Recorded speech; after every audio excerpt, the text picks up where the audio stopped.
Hai guys, Assalamualaikum. Selamat petang semua pada fans-fans Harimau Melaya. So hari ini Hisham sangat bertuah, eksklusif sekali lagi kita bersama dengan pasukan Harimau Kudung bersama coach dan juga kapten pasukan Harimau Kudung bertanyakan pengalaman mereka yang beraksi baru-baru ini di kelayakan Piala Dunia di Dhaka, Bangladesh. Jom. Okey guys, sekarang ni Hisham bersama dengan kapten daripada Harimau Kudung, Fazan. So kita nak cerita sikit pengalaman Fazan ataupun kapten lah, sebagai kapten yang ataupun dah pergi masa tu ke Johanan kelayakan Piala Dunia untuk bola sepak Kudung. So maybe kapten boleh share dengan kita orang tak macam mana pengalaman dekat sana, experience dekat sana. Walaupun kita tahu tidak layak ke World Cup, tapi itu saya rasa tetap berbangga membawa nama Malaysia untuk dalam pasukan bola sepak Kudung ni. Okey, Assalamualaikum. Saya Fazan. Saya kapten untuk bola sepak Kudung Malaysia lah.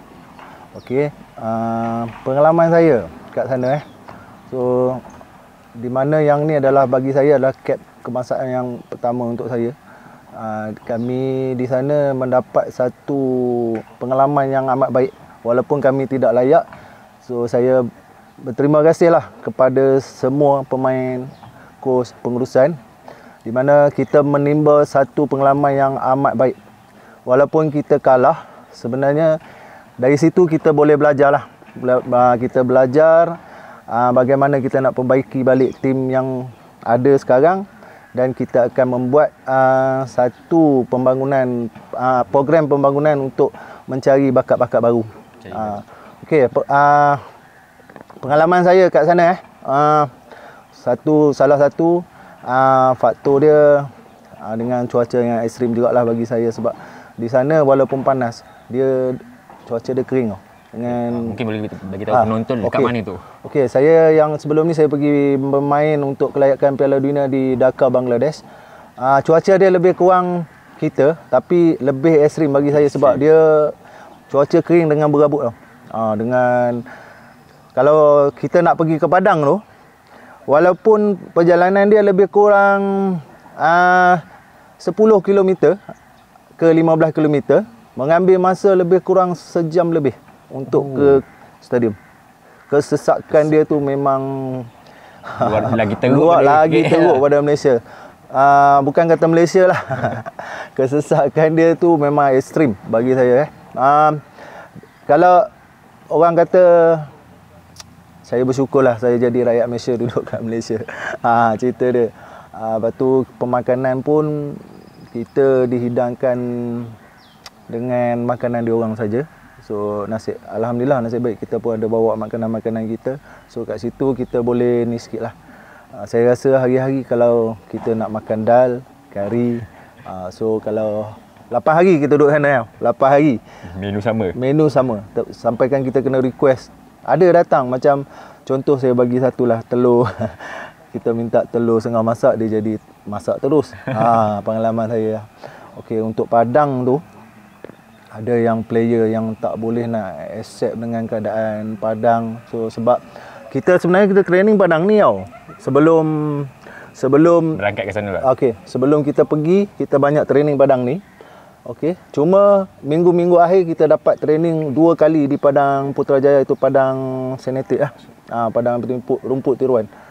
So bila pergi sana kita main Padang rumput tiruan. So bagi saya player belum dapat nak adapt benda tu. Saya sendiri pun terpaksa menggunakan banyak boot lah. Nak kena serasikan.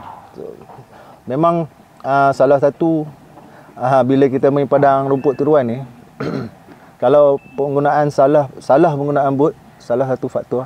Sebab ada juga player-player yang melecet kaki. Dia memang cuaca dia bila kita pakai tu, dia bahang dia tu lain. So tak sama kalau kita main kat sini pun panas macam mana pun beza. Memang saya bagi tahu berbeza, tapi tak adalah saya nak cakap nak salahkan faktor cuaca. Kita kena terimalah, kita kena cepat biasakan. So untuk game yang pertama kita lawan Jepun tu, memang daripada segi permainan tu kita dah cuba main yang terbaik, tapi Jepun dengan kita tu memang beza dia jauh.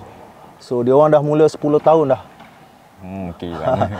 Kita walaupun kita dah mula tahun 2016, so kita terpaksa stop dengan COVID. Okey, dia orang stay training untuk Jepun. Jepun ni dia orang kan dia orang memang dah main 10 tahun. So kalau kalau saya rasa lah, kalau main dengan normal pun boleh fight lah. Dia orang boleh fight lagi. Cara sepakkan dia orang, cara dia orang kontrol bola kan. So salah satu kita ni tak cukup untuk masa untuk training lah. Walaupun kita betul-betul semua dah bersedia, bila sampai sana kemungkinan adalah gugup sikit. Ada yang kebanyakan dia tak jarang bertemu dengan lawan-lawan luar. Kecuali lah kita jumpa Indon je. Jepun kita tak pernah jumpa. Tapi bila tengok dia orang main, kemungkinan lah kalau ni ada yang gugup kan. Macam saya sendiri, saya sebelum ni pun saya pernah terlibat dengan sukan-sukan antarabangsa ni kan. So saya pernah terlibat bertemu dengan negara luar. InsyaAllah tak adalah saya cakap saya gugup. Tapi bila dia orang mulakan game tu, kita memang kan kita respect lah, kita dah cuba main sehabis baik kan. Tapi itulah orang kata kita belum sampai tahap boleh nak fight dia orang. Okey, masa tu satu grup dengan Jepun, dengan Indonesia dan Bangladesh. Ya, betul. So masa dengan Jepun tu kalah berapa? Okey, untuk yang Jepun kita kalah 7-0. Memang 7-0. Level dia dah jauh tu. Okey. Okey, dan Indon kita kalah juga 3-0. Indon kita kalah 3-0. Sebenarnya dengan Indon ni kita level sama je. Tapi faktor dia. Dia orang ni sebenarnya kita jumpa dengan dia orang 2 tahun lepas. Orang yang lain tau. Dia orang dah tukar player. Dia orang dah untuk saya bertanya dengan dia orang, dengan pengurusan dia orang ni ambil banyak tau daripada semua tempat jauh-jauh apa semua dia orang dapat. Dia orang kumpulkan satu tempat. Dalam masa dia orang Covid tu pun dia orang ada training. Dia orang dapat training. Dia orang ada fasiliti padang, ada yang banyaklah support dia orang. Itulah kelebihan Indon. So dia orang dapat muda tau. Bawah 20, semua bawah 25 macam tu. So untuk kita main laju, maksud saya untuk stamina memang kita kalah. Memang kita tak dapat fight dia orang lah. Untuk tactical kita dah cuba buat tactical yang terbaik. Cuma untuk yang first half tu kita kena 1-0 je. Untuk 1-0 first half kita masih boleh nak mencari. Kalau kita menang dengan dia orang, lepas tu kita target kita lawan Indo kan. Lawan Bangla kan. So insya-Allah lah kita sana. Tapi kita kalah dengan 3-0. Budak-budak player-player dah buat yang baik. Mengekangnya dia orang memang sehabis baik lah. Tapi disebabkan faktor dia orang muda kan. So tenaga dia orang, so taktikal dia orang pun ada sikit macam Jepun punya taktikal. Dia orang macam tu. So dengan Bangladesh kita menang. Okey, dengan Bangladesh kita menang, alhamdulillah. So memang sebenarnya saya bersyukur sangat walaupun kita kalah 2 tu, kita menang dengan Bangladesh. Yang lebih manis tu sebab saya sendiri pun ada menjadikan gol lah. Menang berapa tu? Kita menang 2-0 je.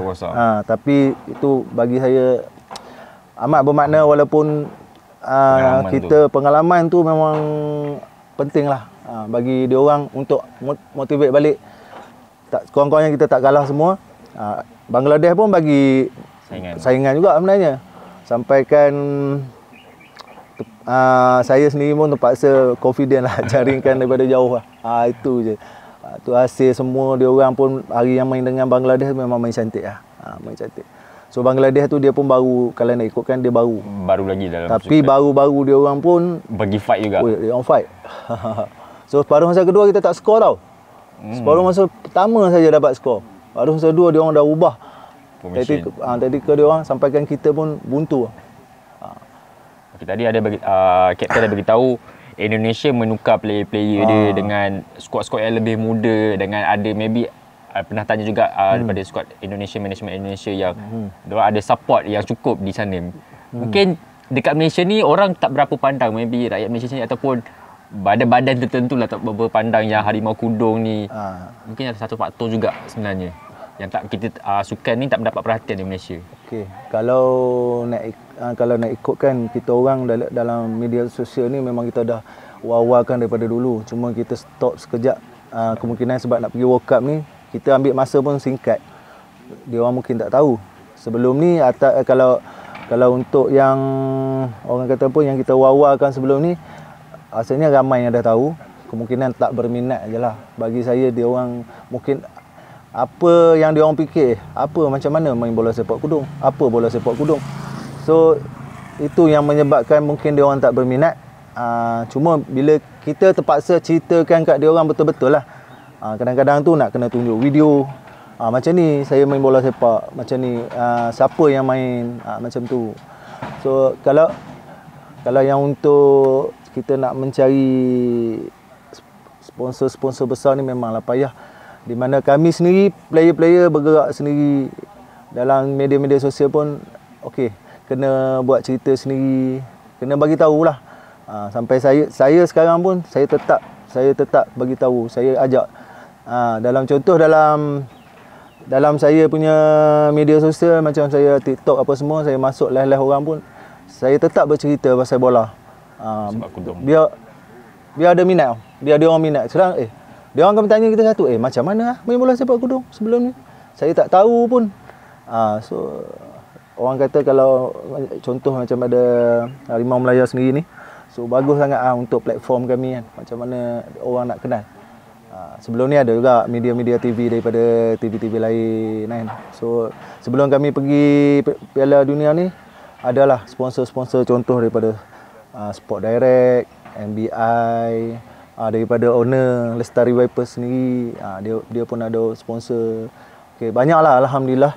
Tapi walaupun orang kata sikit-sikit kat situlah yang membantu kami untuk pergi sana, macam coach cakap kurang mencukupi kan. Tapi untuk pembangunan memang saya dan tim dan pengurusan memang kami amat memerlukan bahasa yang senang saya cakap pertolongan daripada anda semualah. Yang mana ingin membantu kami daripada segi pembangunan, kami alu-alukanlah. Sebab lepas ni kami ada pembangunan daripada, kalau boleh saya nak buat daripada semua negeri-negeri. Maksud dia kita keluarkan bakat-bakat yang mana bakat-bakat yang ada. Kalau dapat yang umur 4 tahun, 5 tahun pun saya nak. 5 tahun, 4 tahun tu mungkin kalau yang orang kata lebih mudah, yang faham lah. Kita daripada kecil ni kita didik dia orang kan. Ada, tapi cuma mungkin dia orang tak tahulah platform tu, dia orang tak tahu nak cari kat mana. Untuk yang kalau ni bolehlah orang kata menghubung kami dalam tu projek tongkat. Boleh juga berhubung dengan Harimau Melaya kan. Lagi benda-benda ni kita nak buat pembangunan kalau boleh. Saya sebenarnya kalau boleh kita ada liga macam mana normal ada. Cuma nak itulah support daripada orang kata apa, daripada yang orang-orang yang tertentu. Badan-badan yang tertentu support kami. Bukan kami minta apa pun. 2 tahun sekali kami ada World Cup. Kalau dalam kejohanan negeri pun taklah banyak sangat kan. So kalau kita boleh buat benda tu berterusan, baru orang tahu. Kalau benda tu sekejap tak buat, orang tak tahu. Dia kena berterusan lah. Berterusan. Mungkin apa yang lepas kelayakan World Cup ni, pertandingan-pertandingan yang akan diharungi Harimau Kudung sendiri? Kalau untuk World Cup sebenarnya fasa pertama untuk projek tongkat lah, untuk bola sepak kudung Malaysia. So yang kedua ni kita akan pergi ke yang bulan 6 ni, kejohanan di Terengganu, insya-Allah. Itu kita buat kejohanan kebangsaan, dan dalam masa yang sama kita buat untuk mencari bakat lah. So sebelum kita kejohanan yang besar tu, kita yang untuk projek tongkat tu Palestin. Kita akan bawa tim Palestin bulan, insya-Allah bulan 2 atau bulan 3, tak silap saya lah. Tahun depan. Okay, dalam proses kita nak tunggu, itu kalau ikutkan fasa kedua lah. Okey. Kita akan dalam masa sama kita akan buat dalam, itulah macam saya cakap di pembangunan. Pembangunan tu kita mula dengan lepas raya ni, memang kita akan mula. Satu Terengganu, lepas tu kemungkinan kita akan pergi Sabah untuk bengkel pembangunan, untuk cari bakat baru. Kita pergi Sarawak insya-Allah. Untuk yang negeri lain mungkin Kedah, lagi satu Kelantan. Sebab kalau boleh kita nak adakan, kalau boleh tu nak adakan setiap negeri lah. Tapi macam saya katalah, kalau ada bajet yang lebih tu memang kita nak buat semua setiap negeri. Sebab benda tu dah untuk lepas raya ni memang penuh kami sikit. Memang kami penuh. Lepas tu dengan terlibat pula saya pun sendiri ada program sukan-sukan lain tu. Sebab kan nanti kat KL buat bulan 10 ni ada ni pula Parasukma. Tu mungkin ekstrim sikit lah bagi saya sebab untuk tahun ni lepas raya memang banyak projek dengan kos daripada segi pembangunan lah. Kami akan buat pembangunan. Kami nak pembangunan tu jadi. Di mana kita akan cari seberapa banyak bangsa, kalau saya pakai bangsa-bangsa Kudung ni tau. Bahasa tu budak-budak Kudung, bangsa-bangsa Kudung kami nak keluarkan budak-budak tu, kami nak kumpul satu tempat. Kami nak buat pemilihan yang terbaik.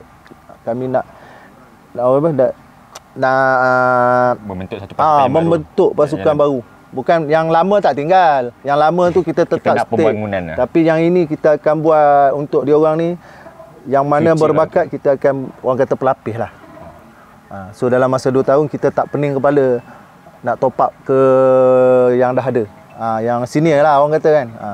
Saya sendiri pun saya tak tahu lagi 2 tahun saya main ke tak. InsyaAllah saya pun dalam pengurusan kot. Cuma saya memang saya punya ni pembangunan tu tetap saya akan buat. Saya akan terus, orang kata biarlah susah macam mana pun saya terpaksa jual, orang kata apa, dalam media-media sekalipun bagi saya tak kisahlah. Janji bola sepak Kudung ni lagi 2 tahun kita ada fight lah. Tu target kita untuk World Cup. Alright, thank you Captain.